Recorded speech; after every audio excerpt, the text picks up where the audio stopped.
ततो जयमुदीरयेत्। वागर्थाइव सम्पृक्तौ वागर्थप्रतिपत्तये जगतः पितरौ वन्दे पार्वती परमेश्वरौ।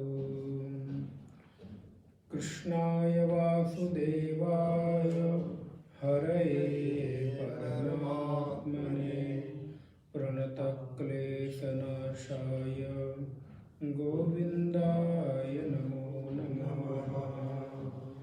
वसुदेवसुतं देवं कंसचाणूरमर्दनं देवकी परमानन्दं कृष्णं वन्दे जगद्गुरुं। नारायण। आज से हम लोग गीता के 9वें अध्याय में प्रवेश करेंगे। पूर्व की कक्षा तक हम लोगों ने 8वें अध्याय तक इस भगवान की वाणी का अवलोकन किया, विचार किया। 9वें अध्याय का पाठ प्रारंभ करेंगे। ओम श्री परमात्मने नमः। ओम श्री परमात्मने नमः। अथ नवमोऽध्यायः। श्री भगवानुवाच। इदं तु ते गुह्यतमम् प्रवक्ष्याम्यनसूयवे ज्ञानं विज्ञानसहितं यच् ज्ञात्वा मोक्ष्यसे शुभात् राजविद्या राजगुह्यम् पवित्रम् इदमुत्तमम् प्रत्यक्षावगमम् धर्म्यम् सुसुखं कर्तुमव्ययम् अश्रद्धधाना पुरुषाः धर्मस्यास्य परन्तप अप्राप्य मां निवर्तन्ते मृत्यु संसार वर्तमनि मया ततमिदं सर्वं जगदव्यक्तमूर्तिना मत्स्थानि सर्वभूतानि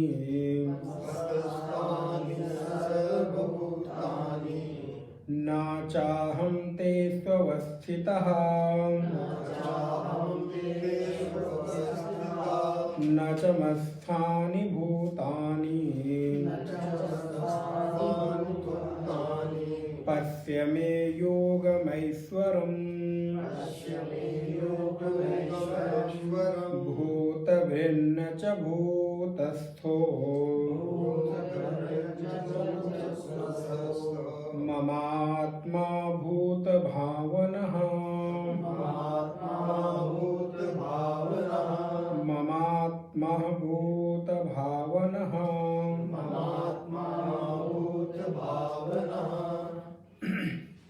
नारायण। भगवान श्री कृष्ण के द्वारा उपदेशित ये भगवान की ही साक्षात मूर्ति, उनकी ही वाणी श्रीमद् भगवद गीता, उसके हम लोग अब 9वें अध्याय में प्रवेश कर रहे हैं। हम लोगों ने पूर्व में देखा कि गीता को यदि हम लोग महावाक्य तत्वमसी के अनुसार अगर इसका विभाग करें तो प्रथम अध्याय से लेकर और षष्ठ अध्याय तक, सप्तम अध्याय से लेकर द्वादश अध्याय तक और त्रयोदश अध्याय से लेकर अष्टादश अध्याय तक ये 3 विभाग बनते हैं। अब यहाँ पर 9वें अध्याय में प्रवेश हम लोग कर रहे हैं। 8वें अध्याय तक एक तरह से जो भगवान ध्यान की महिमा को बढ़ा रहे थे, अभी तक आपने 8वें अध्याय में भी देखा कि अपनी मूर्धा में वो अपने मन को एकत्रित करे इत्यादि, और अंतिम में भगवान का स्मरण करे तो वो तद लोगों को प्राप्त होता है। अब यहाँ से थोड़ा सा विषय बदल रहा है। धीरे धीरे भगवान एक दूसरी दिशा में अर्जुन को उपदेश कर रहे हैं। सांख्य और योग के 6 अध्याय जो हम लोगों ने अभी तक देखे, तो इसमें बहुत सारे आचार्यों के एक अलग अलग अपने भाव और विचार हम लोग पढ़ते हैं। जैसे रामानुजाचार्य हैं, शंकराचार्य हैं, माधवाचार्य हैं, मधुसूदन सरस्वती हैं। इस पर अलग अलग सभी के अपने भाव निकल कर आते हैं। लेकिन अब यहाँ पर अगर हम देखें तो थोड़ा भक्ति योग की ओर, क्योंकि अब आकर 12वां अध्याय भक्ति योग ही है, तो 9 से लेकर 12 तक में कोई लंबी दूरी नहीं है। और वैसे भी 10वां और 11वां अध्याय तो विराट रूप के दर्शन के अंतर्गत आता है। वहाँ पर तो भगवान अपनी एक विभूति का वर्णन करते हैं। विभूति योग और विराट योग है। तो 9वें अध्याय से और 12वें अध्याय तक की यात्रा एक तरह से भक्ति योग की पृष्ठभूमि है।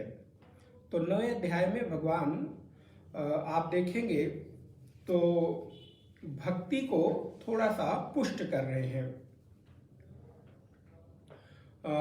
भक्ति योग के साथ उसको समन्वित कर रहे हैं। और एक बहुत मजेदार बात आप देखेंगे कि भगवान अपनी महिमा का गान खुद ही कर रहे हैं कि मैं ये हूँ, मैं ये हूँ, मैं ऐसा हूँ, मैं ऐसा हूँ इत्यादि। तो एक बड़ी सुंदर बात एक बार एक महात्मा ने कहा कि एक महात्मा थे, तो जब बैठते थे तो अपनी महिमा खुद ही गाते थे। मैं ऐसा हूँ, मैं ऐसा हूँ, ऐसा हूँ, मैं शुद्ध हूँ, मैं बुद्ध हूँ, मैं मुक्त हूँ, मैं बिल्कुल निर्विकार हूँ, निरंजन हूँ, मुझ में किसी भी प्रकार का दोष नहीं है, कलमश नहीं है। तो एक और महात्मा बैठे हुए थे, तो उन्होंने कहा कि भाई तो बड़ी ऐसी बात है कि अपने मुंह मियाँ मिट्ठू बनने जैसी बात है, आप अपने मन से अपनी बात खुद ही करते रहते हो, ये है ये है। तो आप भाई अपनी तारीफ इतनी क्यों करते हैं? बोले देखो भाई, अगर अपनी तारीफ मैं खुद नहीं करूँगा तो कोई कौन करेगा? तो और जितना मैं अपने बारे में खुद जानता हूँ उतना तो और कोई, आप विचार करके देख, आपके हम सब के लिए है। जितना आप अपने बारे में खुद जानते हैं उतना और आपके बारे में कोई जानता नहीं है। आप कौन हैं, आप कैसे हैं, आपका स्वभाव, किसी दूसरे से सर्टिफिकेट प्रमाण पत्र लेने की जरूरत नहीं है। बोले इसलिए मैं अपनी महिमा नहीं बताऊंगा। तो दूसरे हमारे बारे में जानते नहीं तो बताएंगे क्या? अतः जब दूसरे नहीं बताएंगे तो लोग जानेंगे कैसे? और जाने बिना लोगों की बुद्धि में श्रद्धा, विश्वास, भरोसा, भक्ति बढ़ेगी नहीं। और ये मैंने थोड़ा किया है, ये तो हम परंपरा से प्राप्त है। भगवान कृष्ण ने खुद ही अपनी महिमा का गान किया है। अच्छा, डरे वो जिसमें कोई कमी हो, विकार हो। जब मैं जानता हूं खुद कि मैं इस शरीर के तादात्म्य से ऊपर उठ चुका हूं, अब मेरा मुझमें कुछ शेष नहीं रह गया है। ये हड्डी और मांस का, रुधिर का, मज्जा का, मेद का जो ये मिथ्या देह है, इसमें मेरी बुद्धि है नहीं। तो मैं जैसा है वैसा का वैसा लोगों को बता देता हूँ। तो मेरी इस देह से जो परिच्छिन्न बुद्धि है वो कट गई है। अब मेरा अपरिच्छिन्न भाव में प्रतिष्ठा हो गई है, तो मैं अपने स्वरूप का ब्रह्म रूप से वर्णन करता हूं। तो इसलिए अपने व्यक्तित्व की बलि चढ़ाकर ही कोई अपना महिमा का गान कर सकता है। अगर कोई ऐसा कभी करता हुआ दिखाई दे जैसे कृष्ण कर रहे हैं, तो वहां पर यह भाव रखना चाहिए कि इसका तात्पर्य है कि इसने अपनी बलि, अपने व्यक्तित्व की बलि, अपने देह की बलि, अपने तादात्म्य की, अपने अध्यास की जो बुद्धि है जो देह में हो गई है, उसकी इसने परिच्छिन्नता काट दी है, इसलिए अपनी महिमा का वर्णन करता हूं। तो ये तो हमारा अपना व्यक्तित्व नहीं है, ये तो मैं अपने उस परम अस्तित्व की चर्चा करता हूं। ठीक इसी प्रकार भगवान भी अब यहाँ पर बिना अर्जुन के पूछे खुद से ही बोलना देखिए प्रारंभ करते हैं। अभी तक आपने अभी 8वें अध्याय में भी देखा, भगवान कृष्ण को अर्जुन ने प्रश्न पूछा कि भाई अध्यात्म क्या है, अधिभूत क्या है, अधियज्ञ क्या है, अंत काल में आपका स्मरण करता हुआ व्यक्ति जाता है तो कैसे, तो भगवान ने तद उत्तर दिया। लेकिन अब 9वें अध्याय में और भगवान क्या कहते हैं, अभी तक तो मैंने तुम्हें पहले स्टेज की, दूसरे स्टेज की बातें बताई, अब तीसरे स्टेज की बताने जा रहा। जैसे आप लोग आंग्ल भाषा में भी कोई टेंस पढ़ते हैं तो उसको 3 भागों में विभक्त करते हैं, वैसे हिंदी में भी साहित्य की भाषा में किसी भी स्तर को प्रमाणित करने के लिए उसमें 3 स्तर होते हैं। जैसे कोई श्रेष्ठ है और उससे ज्यादा श्रेष्ठ है तो श्रेष्ठतम, और उससे भी ज्यादा श्रेष्ठ है तो उसके लिए प्रयोग किया जाता है कि श्रेष्ठतर है। तो श्रेष्ठ, श्रेष्ठतम और श्रेष्ठतर। ठीक उसी प्रकार भगवान कह रहे हैं कि अब हम गुह्य नहीं, गुह्यतम नहीं, जो गुह्य से भी गुह्यतम है उसकी बात हम तुमको बताने जा रहे हैं। तो श्री भगवान वाच, पहले श्लोक में कहते इदम तुते गुह्यतमम प्रवक्ष्याम्यन् सूयवे ज्ञानम विज्ञान सहितम यज् ज्ञात्वा मोक्षसे शुभात्। संधि विक्षेप करेंगे तो अशुभात्। इदम तुते गुह्यतमम, भगवान कृष्ण कहते हैं कि हे अर्जुन, अब मैं तुम्हें गुह्य नहीं, गुह्यतर नहीं, गुह्यतम बात बताने जा रहा हूं। अर्थात रहस्यों का जो रहस्य है, गुह्य से गुह्य, उसका ज्ञान बताने जा रहा हूं। प्रवक्ष्यामि, बताऊंगा। और क्यों बताऊंगा, क्योंकि मैंने तुमको ऐसा अधिकारी पा लिया। कैसा अधिकारी, अनसूयवे। अनसूयवे अर्थात जिसके भीतर किसी भी प्रकार की कुतर्क की, अनसूया की, ईर्ष्या की, किसी भी प्रकार के कल्मश की, दोष की संभावना मैंने देखी नहीं है।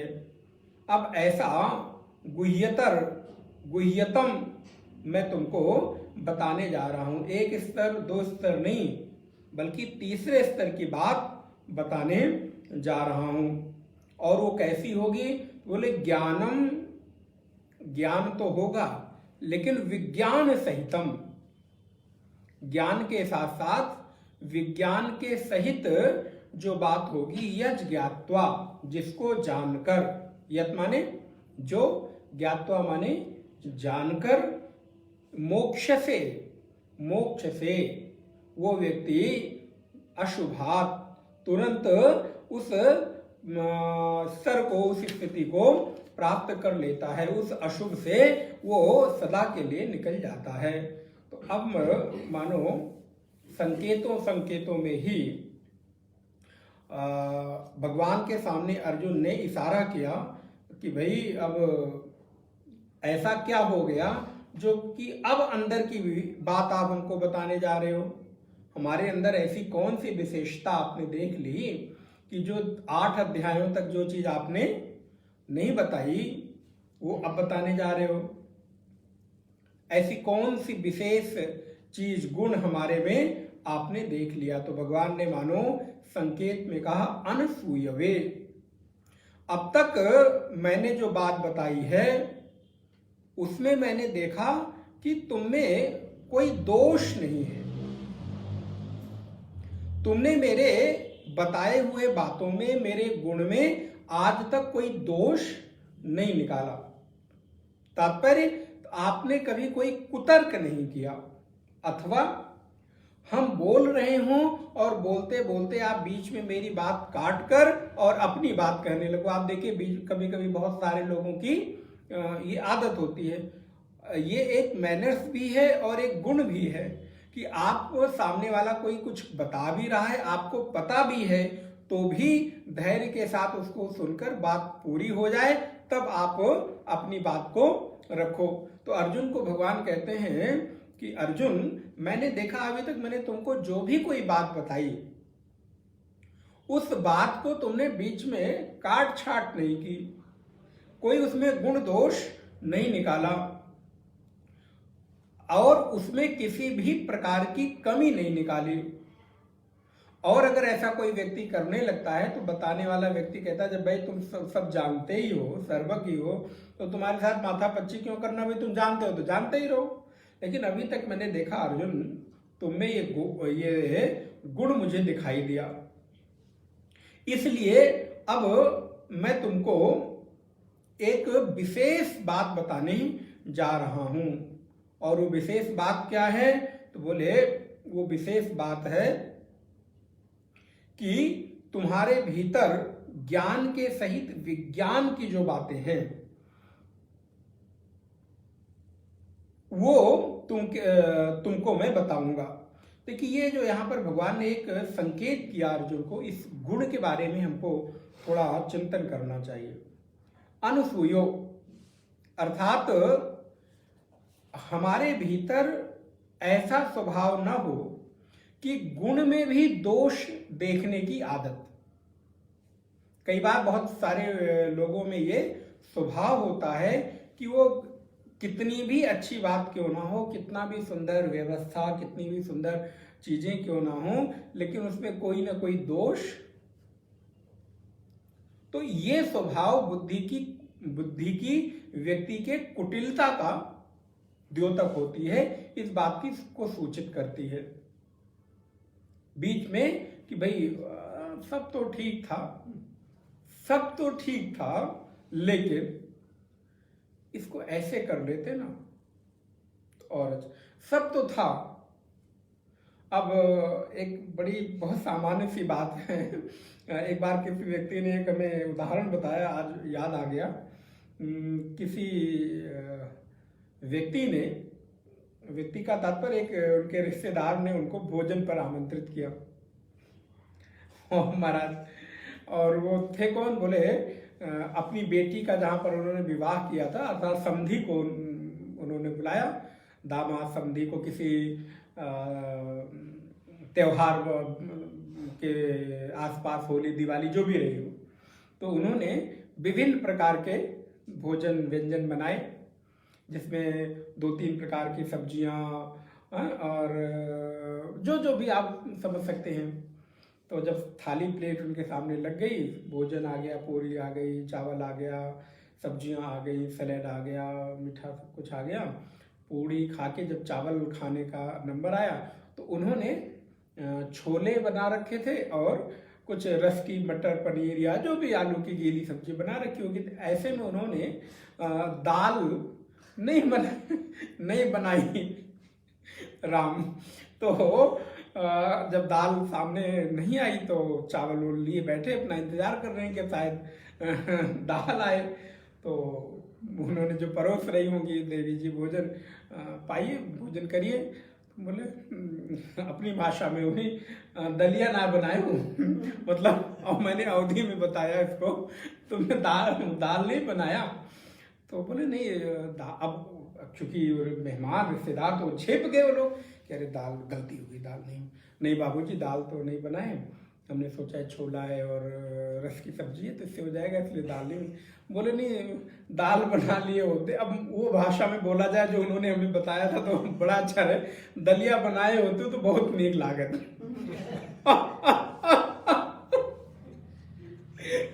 अर्थात अगर तुमने दाल बनाया होता तो ये और इसमें और जो है स्वाद बढ़ जाता। तो अब देखिए, व्यक्ति का स्वभाव अगर अच्छे में भी किसी को कमी ढूंढनी हो तो वो तो कोई भी चीज ढूंढ सकता है। तो ऐसी बुद्धि कैसी बुद्धि होती है? तो बोले उसके भीतर अनसूया नहीं होती, वो व्यक्ति हमेशा गुण में भी दोष देख लेता है। तो ऐसे अर्जुन, तुम्हारे भीतर मैंने देखा कि तुम गुणों में दोष नहीं देखते, काट छाट नहीं करते, जो जैसा है उसको वैसे स्वीकार कर लेते हो। तो ये हम लोगों को भी सीखने जैसी चीज है। यद्यपि हो सकता है कि कहीं दोष दिख जाए, और दिखता भी है, होता भी है, ऐसा भी नहीं है, लेकिन फिर भी दोषों की तरफ बुद्धि को न ले जाकर गुणों की ओर जब बुद्धि को ले जाएंगे तो तद अनुरूप चीजें हमारे आसपास विकसित होती रहेंगी। तो इसलिए अर्जुन, मैं तुमको ये बताने लगा। अब ऐसी ही बात है जैसे कोई व्यक्ति कहे कि चलो मैं तुमको रास्ता बता देता हूं, तो उधर रास्ते में चलते चलते कोई व्यक्ति कहे महाराज आपने जो हमें रास्ता बताया है इस रास्ते में तो गड्ढे नहीं है। ध्यान, इस रास्ते में तो गड्ढे नहीं है। तो अगला आदमी कहेगा मैंने रास्ता ही तुमको इसलिए बताया कि तुम्हें गड्ढे न मिले, अब तुम इस रास्ते में भी गड्ढा खोज रहे हो। अगर तुम्हें गड्ढे में गिराना ही होता तो हम ये रास्ता क्यों बताते, तो गड्ढे वाला ही रास्ता बताते। तो ऐसे ही किसी किसी की बुद्धि में ऐसा दोष स्वाभाविक होता है। वो कई बार जान के करते हैं, पता नहीं जान बिना जाने बूझे करते हैं, लेकिन खैर भगवान कहते हैं कि अब मैं तुम्हें ज्ञानम विज्ञान सहितम, ज्ञान विज्ञान के सहित, यज ज्ञात्वा जिसको जानकर, मोक्ष से अशुभात, वो गुह्यतम ज्ञान। गुह्यतम ज्ञान का तात्पर्य यहाँ पर कोई ऐसा रहस्यमय ज्ञान नहीं, गुह्यतम ज्ञान का तात्पर्य है ब्रह्म ज्ञान। देखिए संसार में सबसे रहस्यमय ज्ञान कोई अगर है, कोई अगर यही है, अगर अभी गुह्यतम का अर्थ हम लोग स्पष्ट न करें भगवान शंकराचार्य के प्रकाश में, तो लगेगा कोई ऐसा विशेष, भैया ब्रह्म ज्ञान से विशेष ज्ञान क्या ही हो सकता है। इससे ज्यादा रहस्यमय ज्ञान तो कुछ हो नहीं सकता, इससे ज्यादा कोई विशेष ज्ञान हो नहीं सकता। तो यहाँ पर गुह्यतम ज्ञान का तात्पर्य है ब्रह्म ज्ञान। नहीं तो व्यक्ति खोजने लगे, कोई ऐसी विद्या इस अध्याय में मिल जाती जो सिद्धि बुद्धि दे देती। हाँ, कहीं दिखाई तो दे नहीं रहा, भगवान ने कहा गुह्यतम रहस्य में। अच्छा, ब्रह्म विद्या को लोग गुह्यतम रहस्य में विद्या नहीं समझते, वो प्राय बुद्धि में आती है। रहस्य विद्या का तात्पर्य है कोई इद्धि, कोई सिद्धि, कोई चमत्कार, कोई मंत्र, कोई टोना, कोई टोटका। तो इसका तात्पर्य नहीं गुह्यतम ज्ञान का कि कोई भगवान टोना टोटका और रिद्धि सिद्धि चमत्कार की बात, अर्थात वो जीवन के सबसे गुह्यतम, सबसे कठिनतम, सबसे रहस्यमय ज्ञान ब्रह्म ज्ञान को मैं तुम्हें बताऊंगा। लेकिन कैसा बताऊंगा? ज्ञानम। ज्ञानम का तात्पर्य है जो जैसा है वैसा बताना। लेकिन विज्ञानम, विज्ञानम का तात्पर्य है अनुभव जन्य, अर्थात विशेष ज्ञान से युक्त, विशेष अनुभव से युक्त जो ज्ञान है। देखिए, एक शब्दों के का माध्यम बनाकर शास्त्र की बात को आप तक पहुंचाना एक बात है, लेकिन अनुभव करके उस बात को आप तक पहुंचाना एक दूसरी बात है। तो जो अनुभव जन्य ज्ञान है, जो ब्रह्मनिष्ठ महापुरुष हैं, ऐसे गुरुजन जो ब्रह्म विद्या में निष्णात हैं, ऐसे जो ज्ञान है उसको विज्ञान कहते हैं। तो विज्ञान अर्थात अनुभव जन्य ज्ञान, ये मैं तुम्हें बताऊंगा, जिसके इससे क्या होगा? तो बोले इससे तुम मोक्ष का जो साधन भूत है ज्ञान, उसकी प्राप्ति तुम कर लोगे। तो वो क्या है? बोले जिसको जान लेने के बाद, जिसको दर्शन कर लेने के पश्चात, भगवती श्रुति कहती है यत्र नान्यत पश्यति न अन्यत् शृणोति। जो अन्य का दर्शन नहीं करता, जो अन्य का श्रवण नहीं करता, विज्ञातमरे केन बिजानीयात, वह जो जिज्ञासा है उसी का नाम विज्ञान है। अर्थात जो अन्य को देखता नहीं, अन्य को श्रवण नहीं करता, वह जो जिज्ञासा है उसी का नाम विज्ञान है।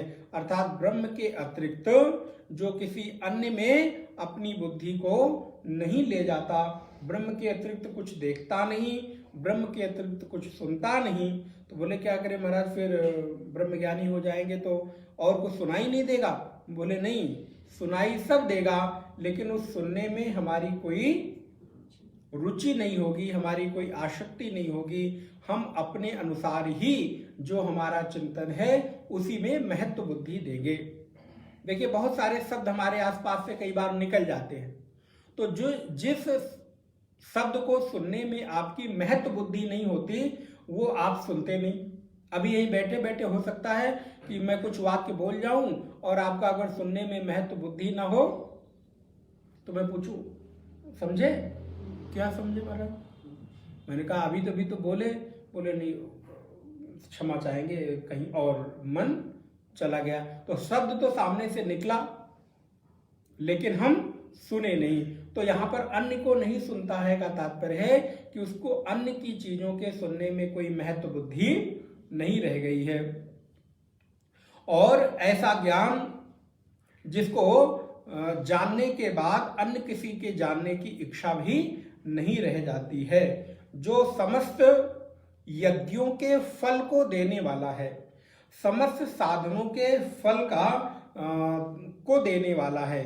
अर्थात संसार में जितने भी प्रकार के, ध्यान रखिएगा, जितने भी प्रकार के यज्ञ हैं, जप हैं, तप हैं, प्रार्थनाएं हैं, साधनाएं हैं, उपवास हैं, तीर्थ यात्राएं हैं, आदि आदि आदि, उन सारे सत्कर्मों का जो फल है, उन सारे सत्कर्मों के फल को एक साथ कर ले और ब्रह्म विद्या के फल को एक साथ कर ले, दोनों का पलड़ा कभी बराबर नहीं होगा। ब्रह्म विद्या का पलड़ा हमेशा भारी ही होगा, क्योंकि अन्य समस्त सत्कर्मों का, साधनाओं का, पुण्य कर्मों का, भक्ति आदि का जो फल है वो एक तरफ और ब्रह्म विद्या का फल एक तरफ। क्यों? क्योंकि ब्रह्म विद्या का फल किसी अन्य के लिए नहीं, स्वयं से स्वयं के लिए है, और अन्य साधनों का, अन्य मार्गों का जो फल है उससे आपको किसी अन्य की प्राप्ति होगी। अर्थात पुण्य से आपको लोकांतर की प्राप्ति होगी, दूसरे देह की प्राप्ति होगी, उच्च देवकोटियों में प्राप्ति होगी। लेकिन ब्रह्म विद्या का फल यदि आपके भीतर अवतरित हो जाए, ब्रह्म विद्या यदि एक बार आपके भीतर सिद्ध हो जाए, तो फिर आपको किसी अन्य की आवश्यकता पड़ेगी ही नहीं। इसीलिए कहते हैं कि ब्रह्म विद्या सबसे गुह्यतम है, सबसे रहस्यमय है, सबसे कठिन और सबसे चमत्कारिक विद्या है, जिसको जान लेने के बाद कभी जन्म, अब तो इससे बड़ा चमत्कार और क्या होगा,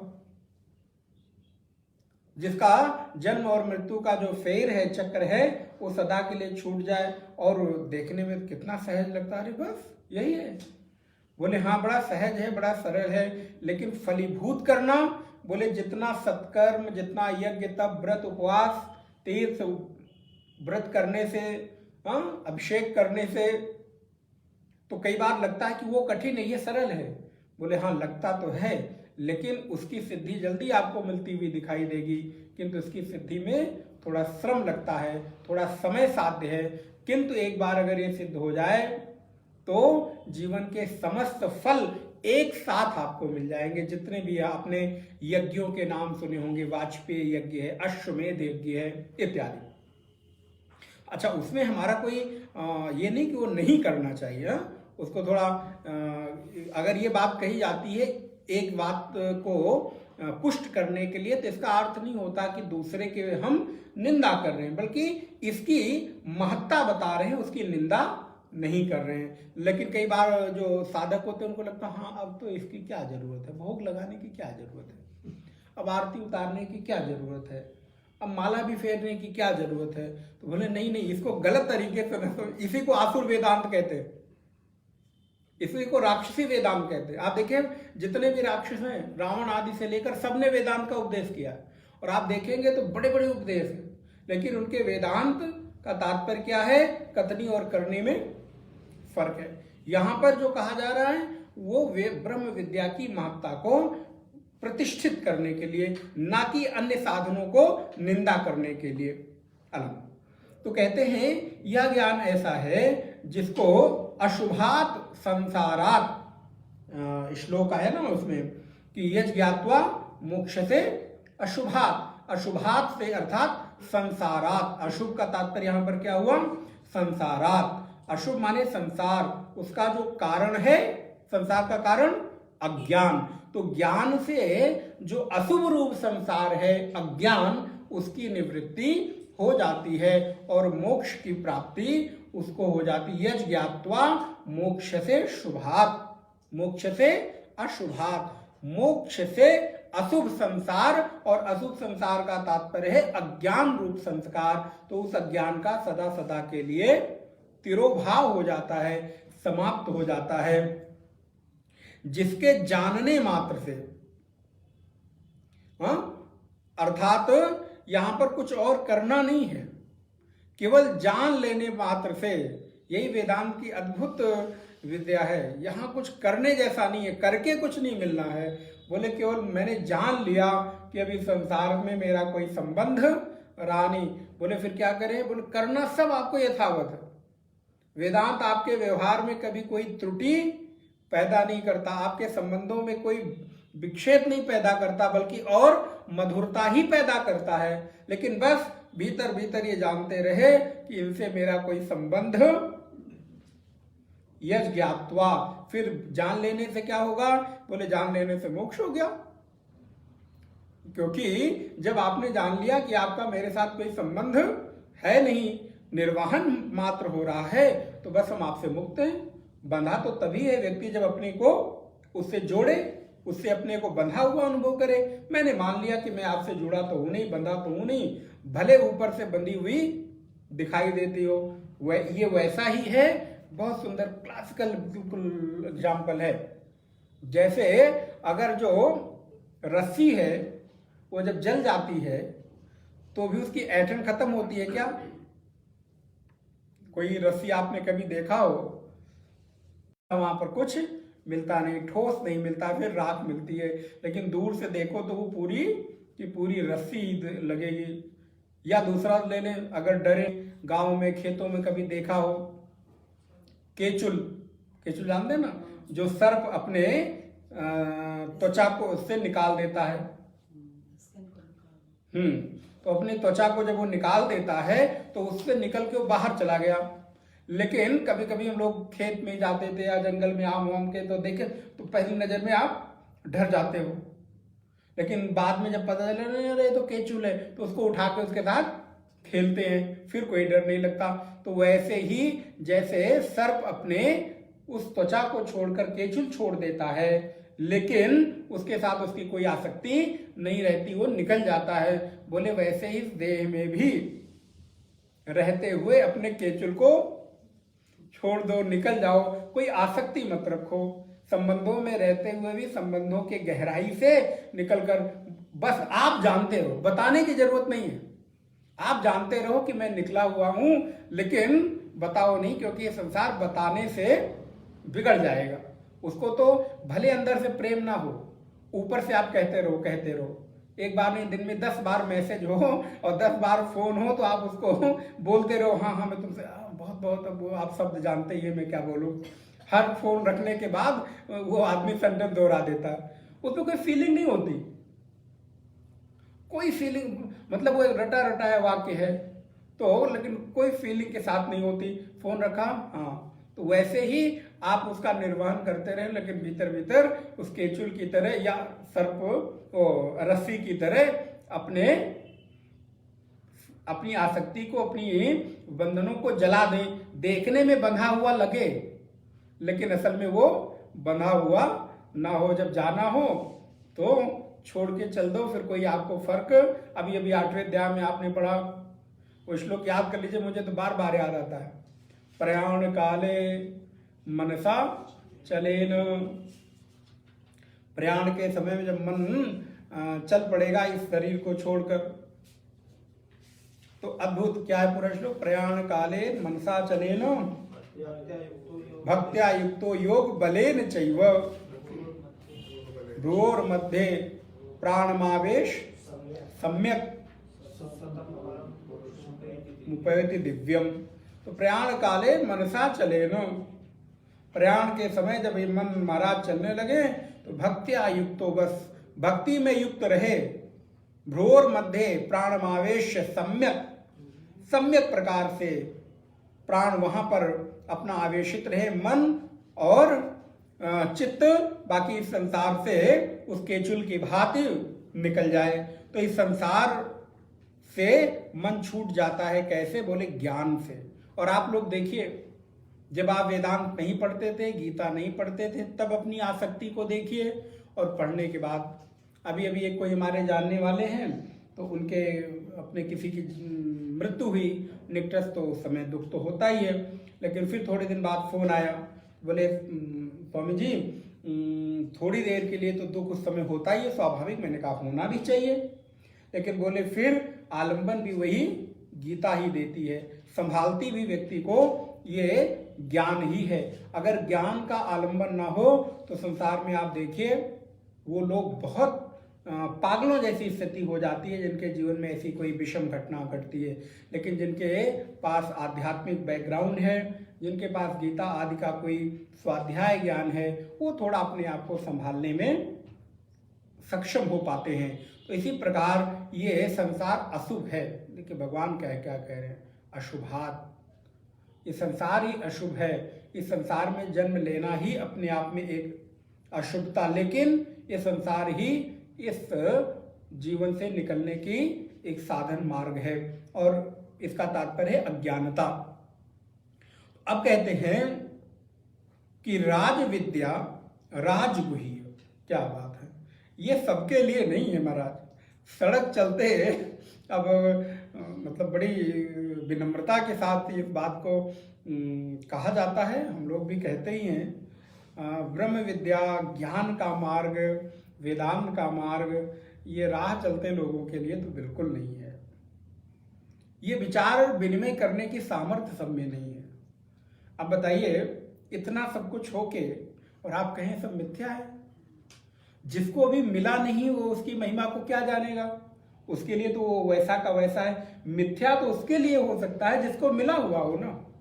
जो व्यक्ति अभावग्रस्त हो, जिस व्यक्ति के जीवन में उसको अभी पाने की लालसा बनी हुई हो, महत्व बुद्धि बनी हो, उसमें शोभन बुद्धि, देखिए वस्तु में 2 ही 3 बुद्धि पहले होती। पहले महत्व बुद्धि कि ये अच्छी है, उसके बाद शोभन बुद्धि। शोभन बुद्धि का तात्पर्य मेरे सुख का हेतु है, तब मेरी उसमें आसक्ति बुद्धि बनती है।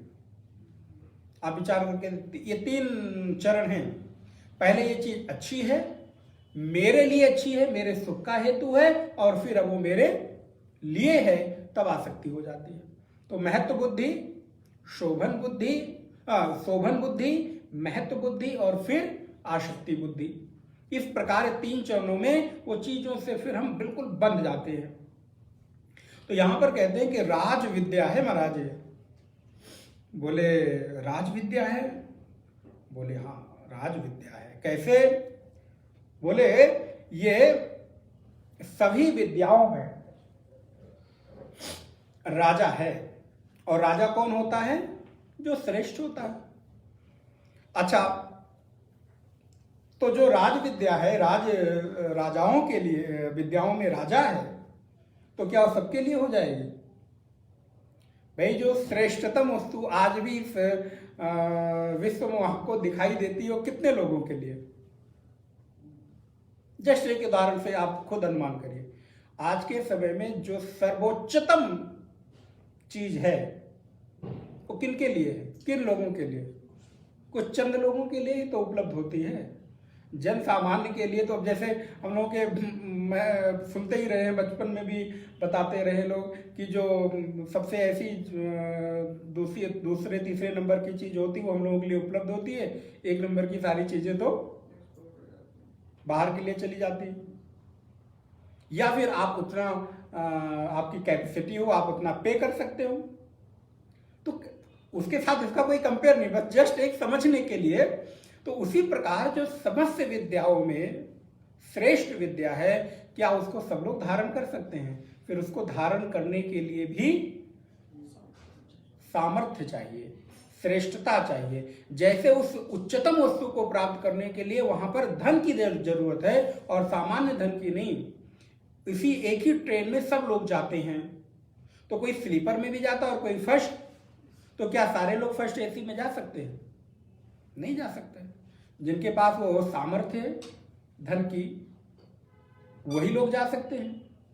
स्लीपर में भी जाने वाला व्यक्ति वहीं जा रहा है, लेकिन उसकी यात्रा में और फर्स्ट एसी में बैठे हुए वाले की यात्रा, दोनों में अंतर है। तो हमारे कहने का तात्पर्य है कि राज विद्या है, समस्त विद्याओं में परम श्रेष्ठ विद्या है, और किस लिए? राजगुह्य विद्याओं की राजा है। अर्थात भगवान कहने का तात्पर्य है कि विद्याओं का राजा है और गुह्यों का राजा है। अर्थात जो भी रहस्य हैं, उन रहस्यों में भी ये सर्वोत्तम रहस्य है, राजगुह्यम। और कैसी है? बोले पवित्रम। आप देखिए इस ज्ञान का, ब्रह्म ज्ञान का कितना यहाँ पर भगवान गुणानुवाद गा रहे हैं।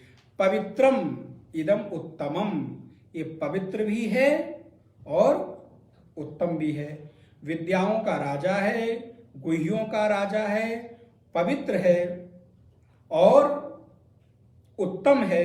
उत्तम क्यों है? तो बोले ये तुम्हारे साथ जन्म मरण का जो वज्र लगा हुआ है, उस जन्म मरण से आपको छुड़ाने में श्रेष्ठतम है, इसलिए ये उत्तम है, पवित्र ज्ञान है। और भगवान ने कहा भी है क्या? कि ये ज्ञान आपको समस्त पापों से समस्त पापों का नाश करने में समर्थवान है। ज्ञान सर्वोत्कृष्ट है, ज्ञान सर्व पवित्र है। तो इसलिए ये ज्ञान श्रेष्ठ, रहस्यों में श्रेष्ठ, पवित्र और उत्तम, प्रत्यक्षावगमम धर्म्यम। और ऐसा नहीं है कि ये रहस्य है और श्रेष्ठ है तो दिखाई नहीं देती। बोले प्रत्यक्ष अवगमम, ये प्रत्यक्ष से व्यक्ति के लिए अवगम्य है, जानने योग्य है। इतना महिमा गाने के बाद इसका कहने का तात्पर्य है कि ये मिलेगी नहीं, इसको जान नहीं सकते। बोले नहीं, ये समस्त लोगों के लिए प्रत्यक्ष रूप से अवगम है, बस वो अधिकारित्व तो चाहिए। धर्म्यम सुसुखम कर्तुम अव्ययम। और भगवान कहते हैं कि अर्जुन, प्रत्यक्ष फल वाला, धर्मयुक्त और साधन करने में सुगम है, किंतु अविनाशी है। अगर ये सारी चीजें हैं तो थोड़े दिन बाद समाप्त हो जाएंगी। बोले नहीं, जो ज्ञान इतनी कठिनता से मिलेगा वो फिर समाप्त नहीं होगा, वो अविनाशी होगा, उसका कभी नाश नहीं होगा। जैसे हम और आप अभी देखिए प्रत्यक्षावगमन समझने लायक है, और तो आप इसको सारे अर्थ को समझ रहे हैं। प्रत्यक्षावगमन का तात्पर्य हम और आप जैसे सामने पुस्तक देख रहे हैं ना, आपके सामने प्रत्येक अक्षर दिखाई दे रहा है। तो बोले जैसे आंख से किताब दिख रही है, आप लोग देखते हैं, वैसे ही यह वस्तु भी दिखती है, ब्रह्म भी दिखता है। बोले महाराज कहाँ दिख रहा है? बोले जिस समय आपको उपनिषद का उपदेश किया जाता है, ब्रह्म का उपदेश दिया जाता है, कि आपके हृदय में कुछ क्षण के लिए, भले ही एक सेकंड के लिए हो, क्या वो उसकी झलक आके निकलती है कि नहीं निकलती? कभी आप ध्यान में बैठते हैं तो क्या अपने आप को उस रूप में पाते हैं? बोले महाराज मैंने पाया नहीं।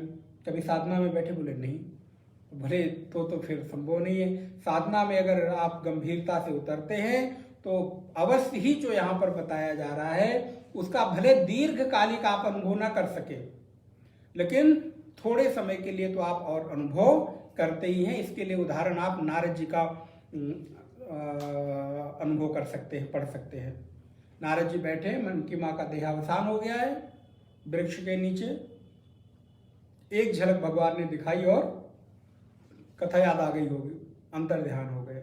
फिर अब नारद जी के मन में, उस समय नारद नहीं थे, उस समय वो दासी पुत्र थे।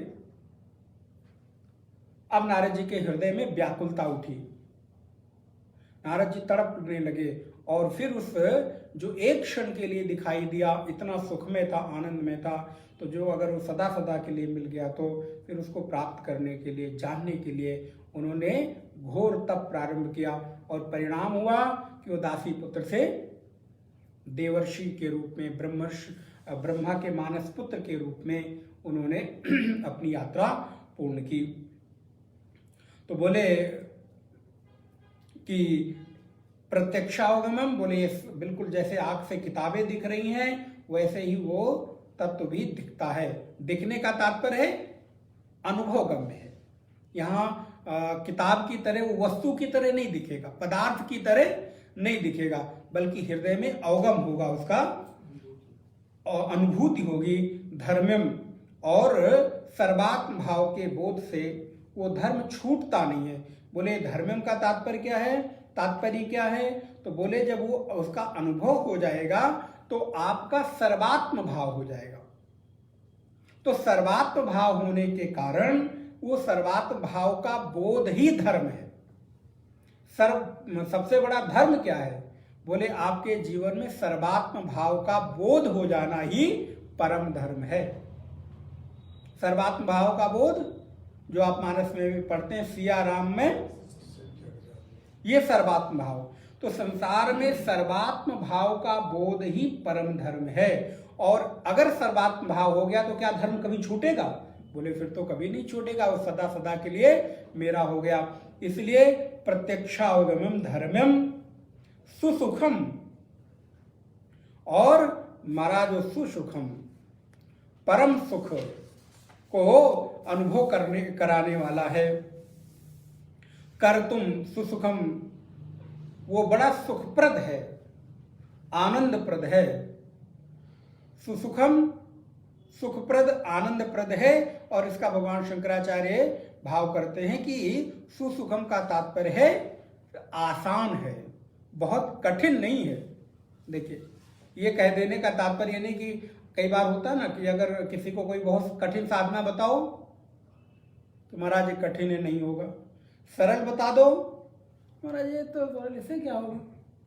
तो सरल में सरल है नहीं होगा, कठिन में बहुत कठिन है नहीं होगा। तो इसलिए कहते हैं देखने में, सुनने में कठिन तो लग रहा है, किंतु करने में अत्यंत सरल है। कैसे? अभी आप लोगों ने रुद्राभिषेक देखा, शिवरात्रि में प्राय हर जगह किया भी होगा। आप सोचिए एक अभिषेक करने में कितना आयास होता है, कितने सामान, कितनी व्यवस्था, कितने बर्तन, कितनी वस्तुएं एकत्रित करनी पड़ती हैं।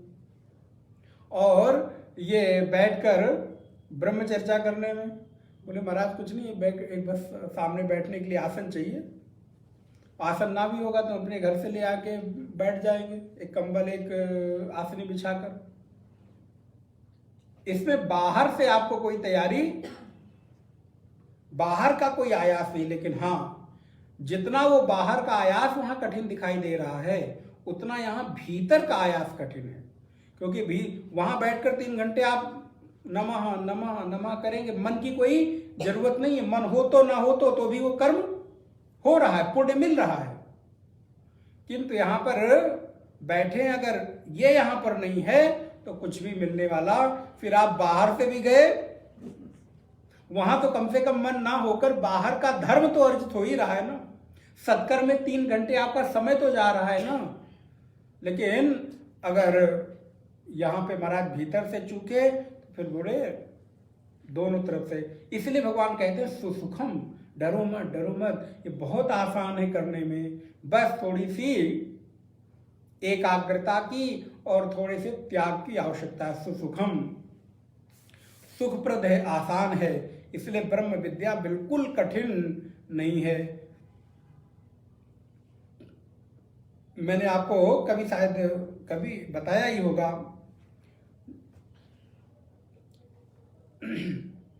इसका उदाहरण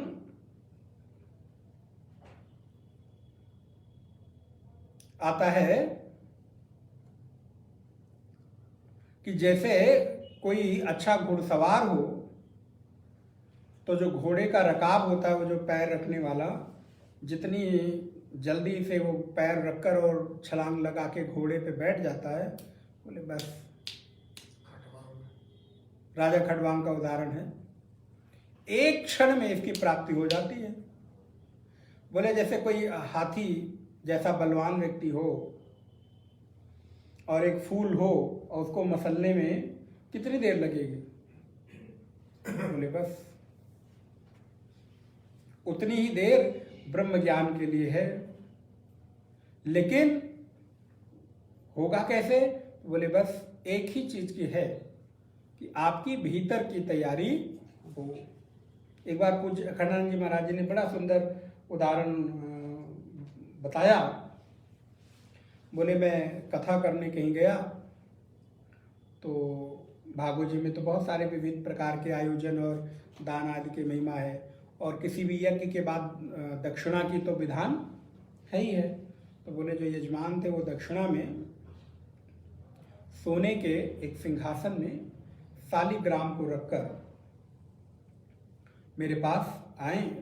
वो विधान बताया गया है कि रिहल के ऊपर भागवत जी रख के, एक सिंहासन पर शालिग्राम को रख के जो कथावाचक है उसको दान करे। तो बोले आए तो हमको पकड़ाया तो हमने उसको लिया, लेकिन देते देते बोले महाराज हम इसके साथ आज से अपने आप को भी आपको दे रहे हैं। तो बोले अपने आप को दे रहे हैं, तात्पर्य कि अब आप हमारे साथ ही रहोगे? बोले नहीं नहीं, अब भीतर से जो हमारा व्यक्तित्व है, हमारी तादात्म्य भावना है, वो अब आज से आपको, अर्थात मैं देह हूं, मैं हार्ड मास का शरीर हूं, मैं जीव हूं, इस वृत्ति को भी आज से इस कथा के बाद दक्षिणा में ये भी मैं आपको दान करता हूं। और ये देने के बाद, क्योंकि दक्षिणा एक बार दे दी जाती है तो वापस नहीं होती, दक्षिणा दे दिया अर्थात दे दिया।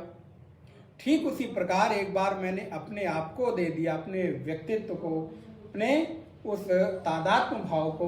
तो बोले अब इसको कभी वापस स्वीकार नहीं करूंगा, ये भी सदा सदा के लिए अब मेरे से छूट गया, ये है। तो बोले उसके साथ उन्होंने खुद के व्यक्तित्व को भी समर्पित कर दिया।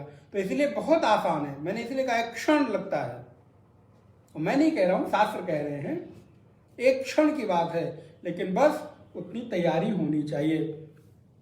इसलिए जो कर्ता भोक्ता संसारीपना है, अपनी परिच्छिन्नता है, वो भी भगवान को समर्पित कर दे।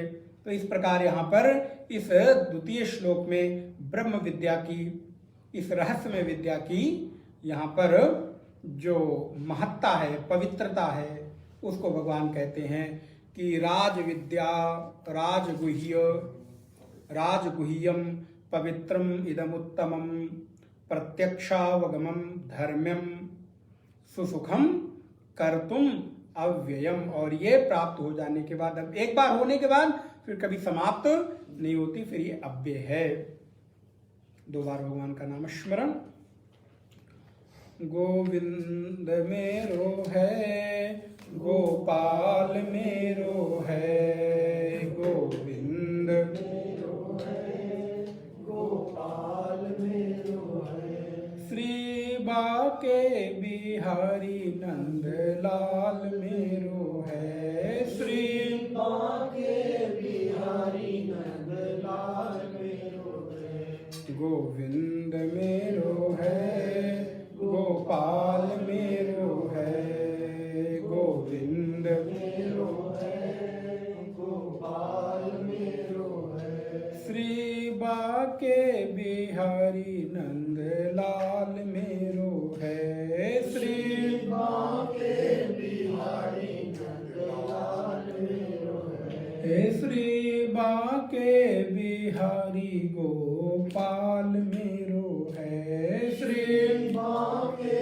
बिहारी गोपाल मेरो हे गोविंद मेरो है गोपाल मेरो है गोविंद मेरो है गोपाल मेरो है नंदलाल मेरो है नंदलाल मेरो है गोपाल मेरो है गोपाल मेरो है श्री कृष्णचंद्र भगवान की ओम पूर्णमदः पूर्णमिदं पूर्णात् पूर्णमुदच्यते पूर्णस्य पूर्णमादाय पूर्णमेवावशिष्यते